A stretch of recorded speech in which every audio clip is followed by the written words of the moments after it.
আমি এই কর্মসূচি থেকে আপনাকে সাবধান করে দিচ্ছি। মাননীয় টিউনু সাহেব, আপনাকে কেউ বেতন দেয় না যে বিএনপিকে নিয়ে সিনেমিনি খেলার জন্য। আমি এই কর্মসূচি থেকে আপনাকে সাবধান করে দিচ্ছি। আমি আপনাকে চিনি না, আমি আপনার নাম জানি না। আপনি অবশ্যই গত 17 বছর শেখ হাসিনার তথা আওয়ামী লীগের সুবিধাভোগী একজন লোক। এমন নয় যে আপনি জিয়া পরিবারের লোক। আপনি গত 17 বছর ওএসডি করেছিলেন। আজকে আপনি আওয়ামী লীগের দ্বারা আপনি নির্যাতিত হয়ে এখানে পুত পবিত্র হয়ে লালমাইতে আসছেন, এমন নয়। আপনার এশিয়ার কিন্তু মুবাশ্বের আলম ভুইয়া বের করবে।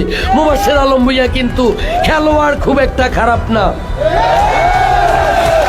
কত বড় দুঃসাহস! গত 17 বছর এই রাজপথে আমরা রক্ত ঝরিয়েছি, আমাদের রক্তের দাগ এখনো শুকায়নি। অথচ আপনি এসেছেন আমাদের সাথে মস্করা করতে। আপনাকে আমি সাবধান করে দিচ্ছি,